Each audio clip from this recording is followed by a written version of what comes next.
Good morning. Good morning, President Salovey, Provost Polak, Dean Pollard, Secretary Goff Cruz, Chaplain Kugler, masters, deans, and honored guests. And welcome, women and men of the class of 2017.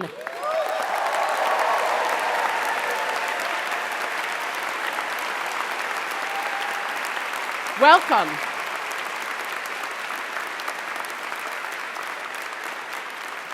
Welcome to Yale University and welcome to Yale College.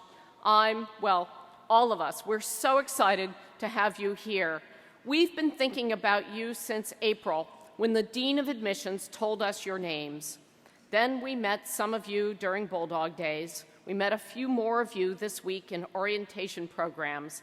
But at last, class of 2017, you are here. Welcome inside the walls, onto the playing fields, into the classrooms and the residential colleges. Welcome. Welcome to the spaces and places you will soon call home. And welcome to all the families and friends who have brought you to this day.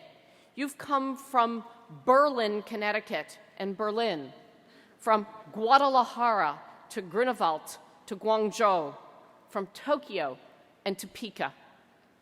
Thanks for having helped 1,360 of the world's most interesting and smartest young men and women find their way to today. We are going to have exceptional encounters with them over the next few years in the classroom, the dining halls, intramural fields, and extracurricular activities. Let me add that we plan to have plenty of fun along the way. But 2017, back to you. You have arrived at a campus that witnessed an amazing transformation last year when the Yale University Art Gallery reopened after more than a decade of rethinking what a museum, and particularly a university museum, should be like in the 21st century. It is now a complex of buildings that hold a vastly expanded compendium of some of the world's most remarkable and famous works of art. The media went wild over the new museum, and now people come from all over the world to see the amazing collection of things for which the maker came to the task, trained in his or her craft, resulting in extraordinary outcome and which are imbued with meaning. Each painting, each sculpture, each thing in the art gallery exemplifies what Paul Klee said: art does not reproduce what we see, rather, it makes us see. Yet here's an astonishing number. Most art historians, and I am one, would estimate that 99% of all such works ever made are lost to us. 99%. Some are deliberately and willfully destroyed for economic, political, religious, and personal reasons, from tapestries burnt to yield their gold and silver threads, to the implosion of the giant Buddhas of Afghanistan, to the recent rumor of Impressionist paintings burned to cover the tracks of thieves. Those objects had been part of the 1% to survive, and now they are lost to us forever. But even without such human intervention, the survival of powerful, charismatic works is a dicey matter. Fires, floods, and most of all, time itself do their damage, especially given that most works on canvas or paper or made of wood or fabric are perishable or fugitive. Left to the elements, works of art vanish, often leaving no trace. So it is not surprising that most of the objects I study from the pre-Hispanic past of Mexico and Central America are those that were made of fired clay or stone, the two most enduring materials humans have ever worked. You have a picture in front of you. Might want to take it out, have a look. You have a picture in front of you of an object that is on display now at the Yale Art Gallery. although, as I will explain in just a minute, it is in fact part of the Peabody Museum collection across campus. It's an Aztec carving from just about the time of the Spanish invasion of Mexico in 1519. Images of this sort were made much of last December, at the time that the Maya calendar was reaching what Hollywood and the tabloids in the checkout aisle commonly called the Mayan apocalypse. But let me set you straight. No ancient Maya ever used such an image. It's Aztec. You look at the picture in front of you, and you immediately recognize that you're looking at an image of the sun, its rays shooting out from a nearly perfect circle. This carved stone came to rest in New Haven in 1887, when something called the Aztec Fair, a knockoff of more popular traveling carnival pageants like Buffalo Bill's Wild West show, came to town, only to go bankrupt here. The saleable assets were auctioned at a sheriff's sale, where the founding director of Yale's Peabody Museum purchased it, and about a decade later, he gave it to the museum. Although almost all Aztec works of the period of which this comes from had been destroyed, especially the figural ones thought to be at the heart of Aztec religion, a few fortunate but battered stone sculptures did survive, often because they were useful. The great calendar stone, a much larger version of a work closely related to the one you are looking at, was set face down in Mexico City's main square to serve as a convenient paving stone for 250 years. Only through deep excavations in the past few years have archaeologists at the city's center begun to recover a small corpus, recovering more Aztec works recently than in the previous 450 years. The survival of the stone in front of you is a token of both serendipity and durability. What does the stone itself say? It claims that the 4 previous eras of the Earth have ended in disaster, in which the sun collapses and humans all vanish. Each era named by the 4 dots and a glyph at the corners, starting in the upper left and moving counterclockwise. 4 Jaguar, when jaguar marauders ate the sun, causing an earth-ending eclipse.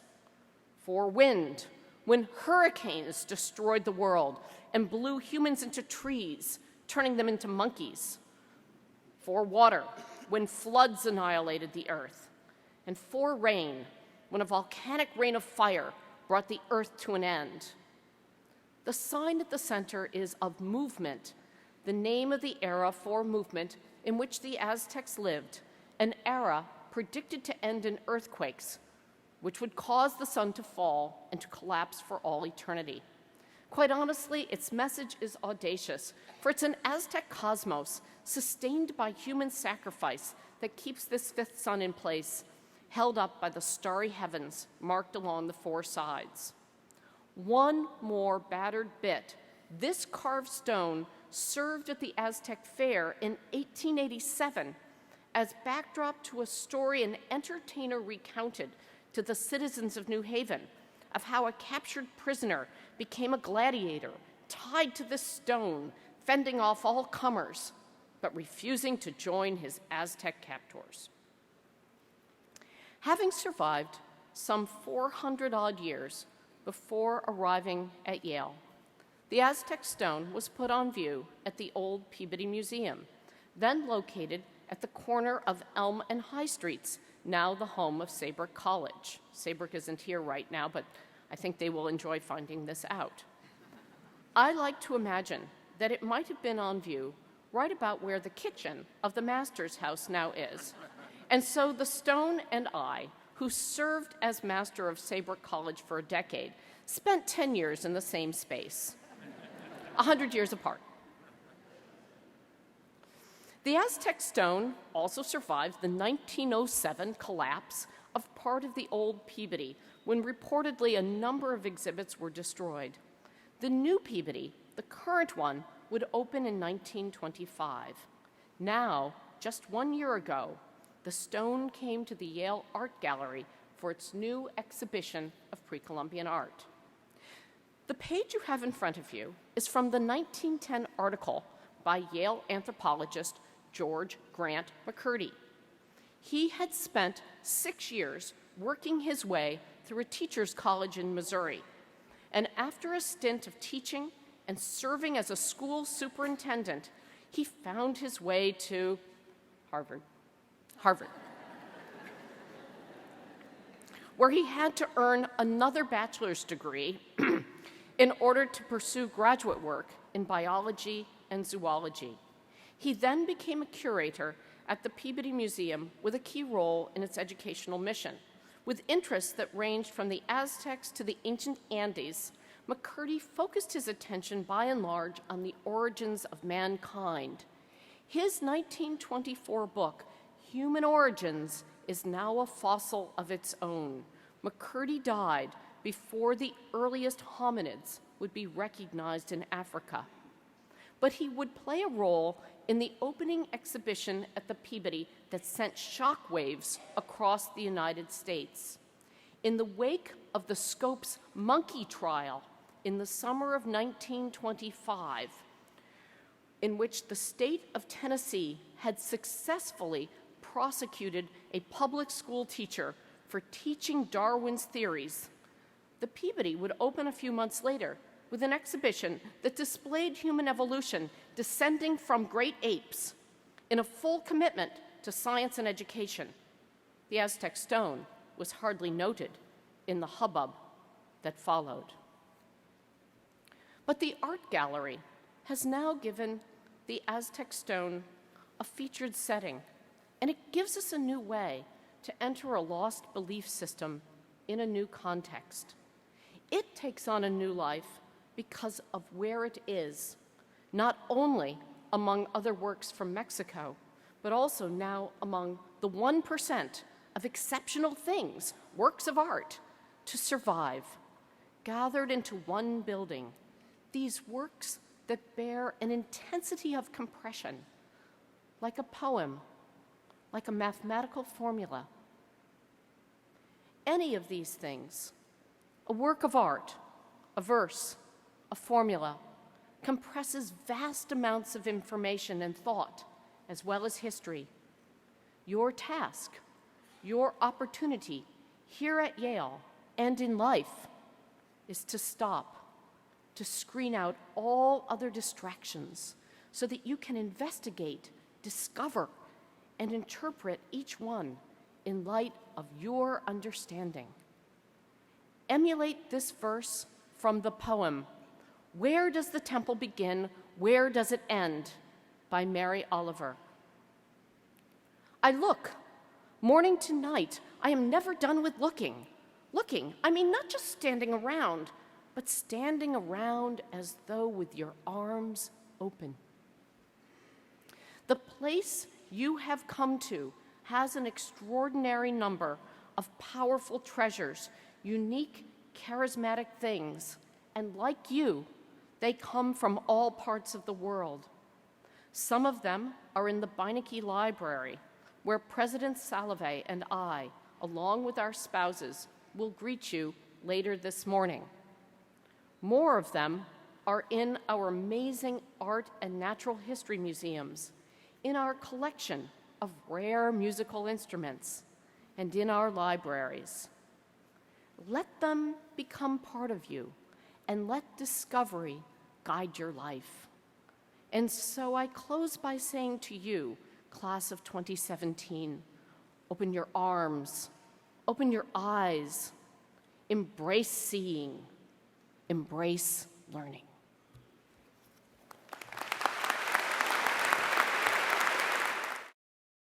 Good morning, Dean Miller, colleagues on the platform, friends, parents, other relatives, and of course, members of the class of 2017.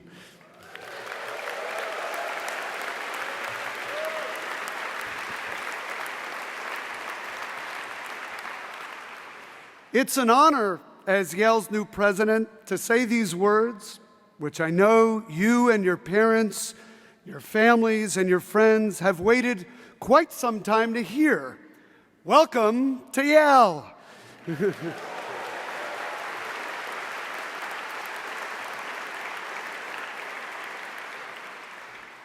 I have something in common with you today because I, too, am a freshman. Although I've been on campus for more than 3 decades, this is, in fact, my first freshman address as the president of this inspiring university.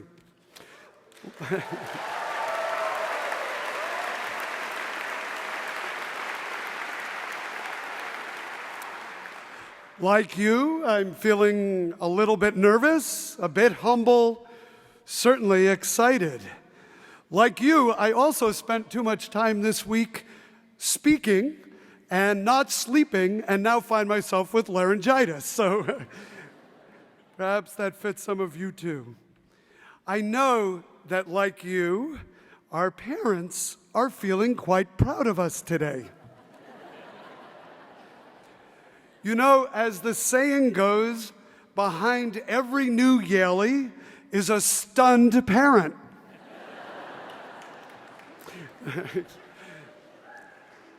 Each of you arrived at Yale with your own story, and I look forward to hearing them. This morning, though, I'd like to begin by telling you the story of my father. It's a story that many Americans share, and that I know many of you share.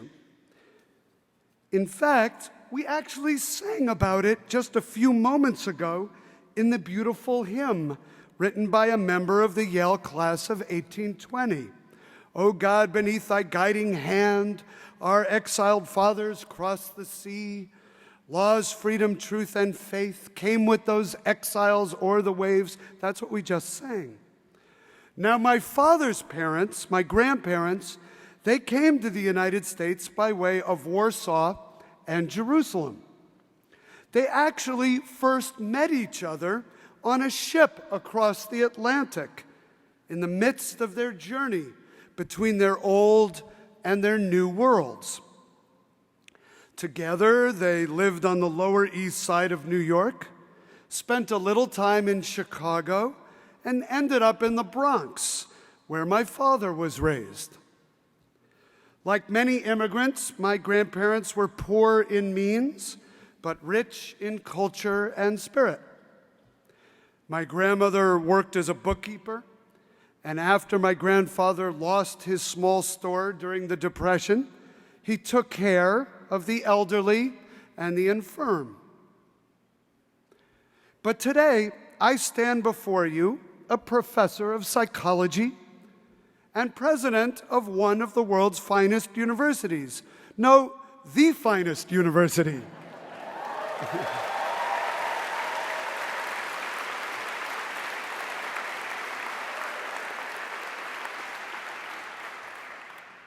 Today, I stand before you humbled because I know that there are very few places in the world where in 2 generations a family can rise from modest means to this kind of role in life.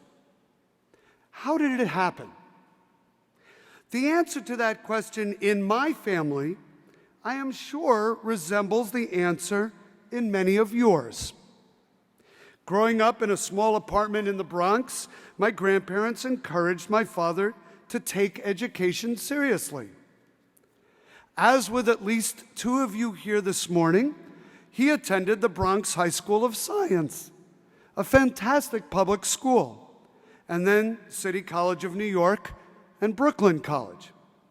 Ultimately, he received a doctorate in chemistry from Harvard. Well, nobody's perfect.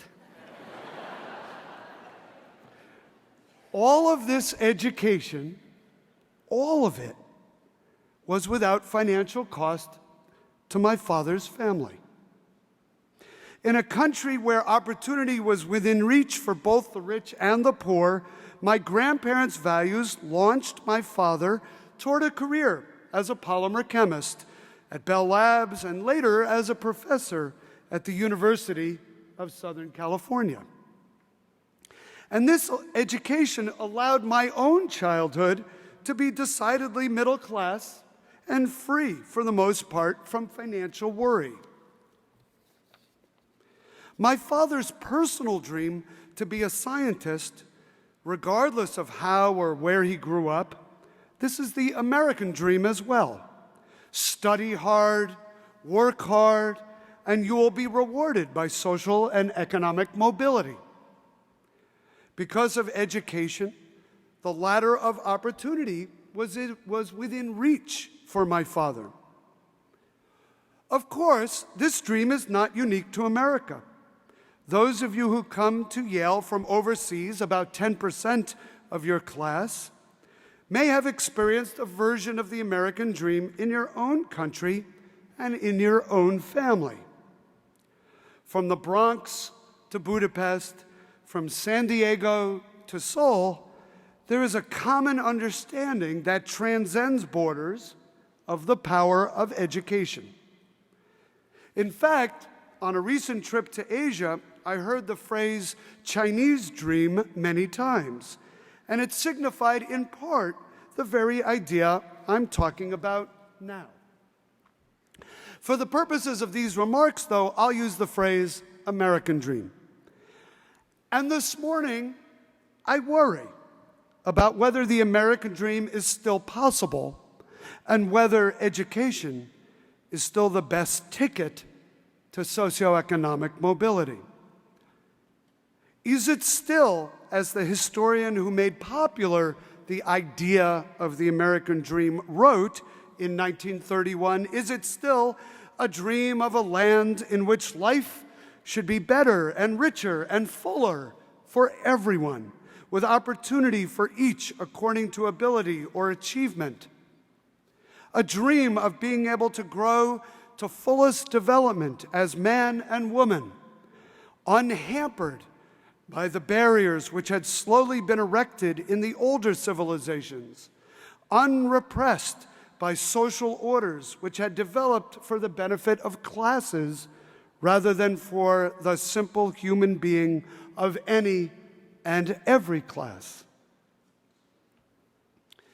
Higher education has been viewed in American history as the vehicle by which to pursue this dream and to improve one's personal circumstances, as it was with my first-gen father.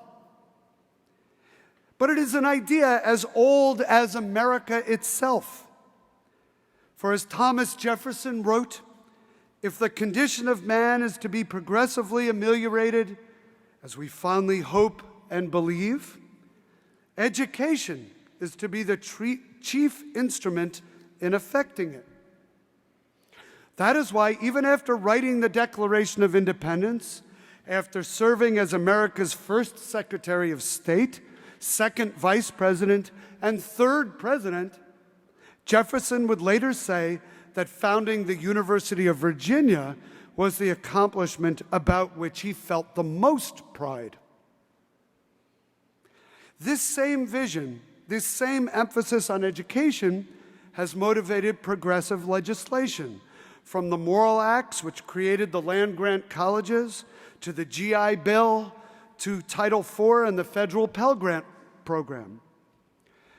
These investments are worth making because college graduates develop broad and deep knowledge, sharp critical thinking and communication skills, and the ability to work collaboratively. And as a result, they are 3 times as likely as those without a degree to move from the lowest levels of family income to the top level. Though the American dream is deeply rooted in our history, it is not a guarantee. It is something that must be protected and preserved and passed on with care to the next generation. And yet, in recent years, this dream has been tested. College completion has increased, but only among families in the top half of the income distribution and not among the bottom half. Another threat to the American dream was revealed by the economists Carolyn Hoxby and Christopher Avery. They found that many high-achieving students from less well-off families do not even apply to the very best colleges and universities, especially if they are from smaller, more rural parts of the country. These students do not know anyone who has attended a place like Yale, and they do not think a place like Yale is for them. Their families do not know that need-based financial aid is available and that they would contribute far less than the sticker price of many other colleges and universities, of many of the colleges and universities in this country. Why did I choose to talk about Yale and the American dream today? To assure you, especially those of you from families that are not affluent, that the dream is very much alive and well here at Yale. 10 years after they graduated, members of the Yale class of 1998 reported impressive and similar average salaries and a higher level of life satisfaction, regardless of whether they came from families whose standard of living was far below average, average, or above average. Yale has seen socioeconomic mobility as a central pillar of its mission since its earliest days. The eminent Yale historian George W. Pearson, a man whose love for Yale and her history garnered him the honorary title Father Yale, wrote, "Half the boys in each colonial class were from families of no social standing." In the 19th century, Yale continued to attract and to care for many of the most modest means, and tuition was religiously kept low. By 1850, it was just $39. Sorry, parents. A Yale student named David Avery noted in 1768, "There appears to be a laudable ambition to excel in knowledge. It is not he that has got the finest coat or largest ruffles that is esteemed here at present. The students may expect marks of distinction to be put upon the best scholars and speakers." Now let me pause here and note that we should all be relieved that having the largest ruffles is no longer a sign of superiority. I say that a little self-consciously, though.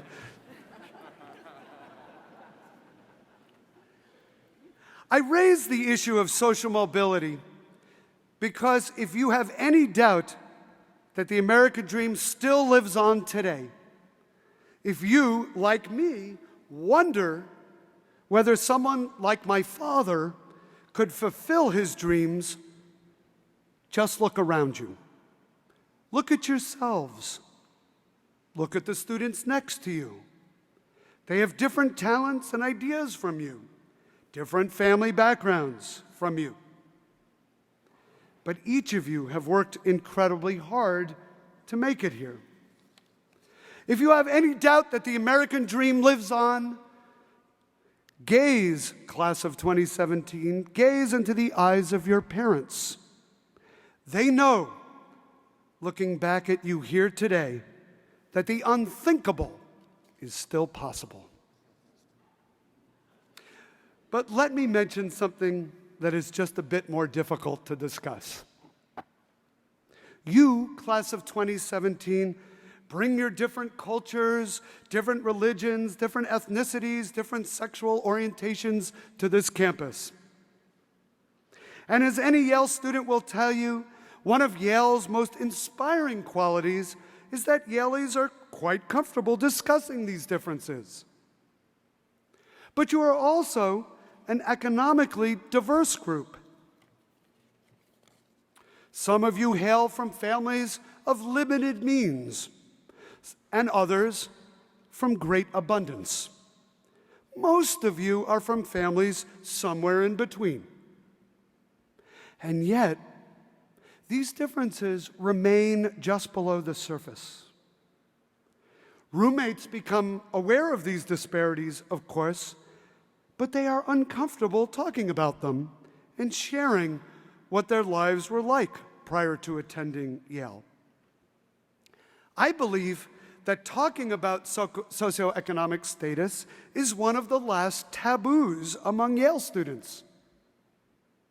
When the issue of money comes up, students are often profoundly uncomfortable. This is understandable.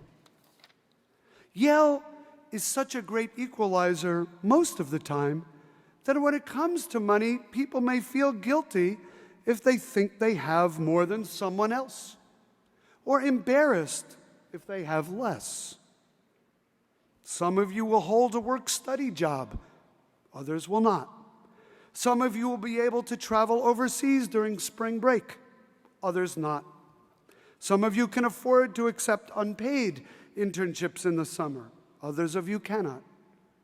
When you decide to purchase a sofa for your common room or make plans to eat in one of New Haven's wonderful restaurants, some of your roommates will not think twice about doing so.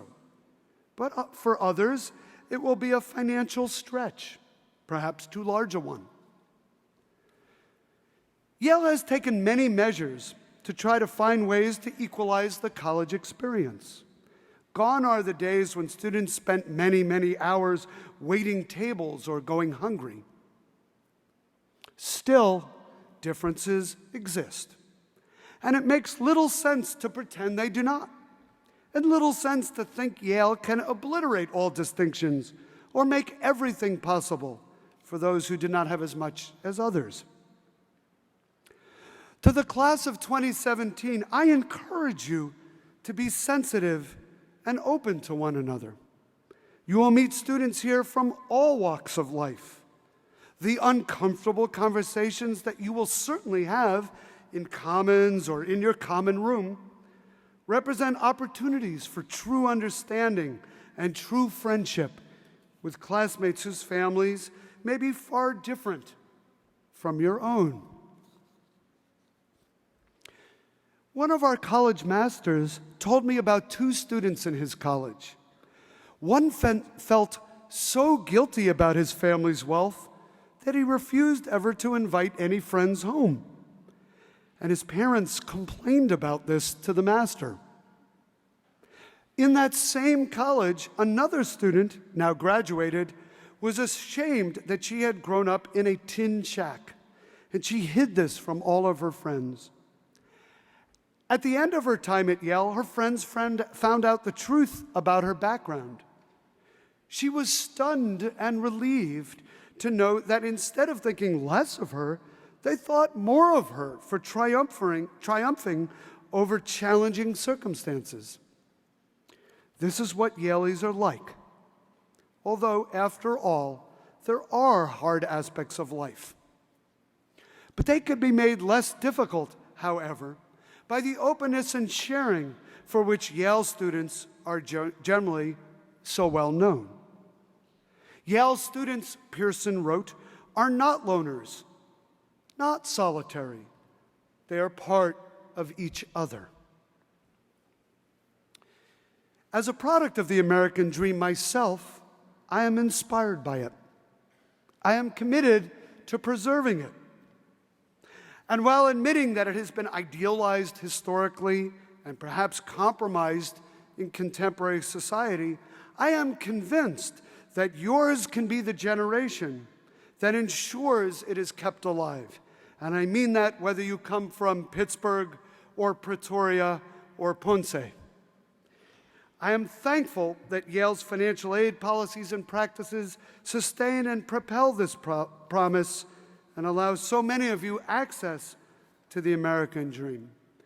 But more than that, I am thankful that a Yale education helps to develop the habits of mind and behavior that will first lead you to uncomfortable and challenging conversations, but then motivate you to make constructive contributions to your professions and to your families, to your countries, and to the world. Yours can be the generation that helps to develop a more complex vision of the American dream, one that both moves beyond social mobility and also includes living a life of growth, of meaning, of significance. Affordable education and opportunities for fulfilling work are essential for this vision. It is my hope, indeed it is my conviction, that you will continue to ensure that the dream of a better life will be woven permanently into the fabric of our societies around the world.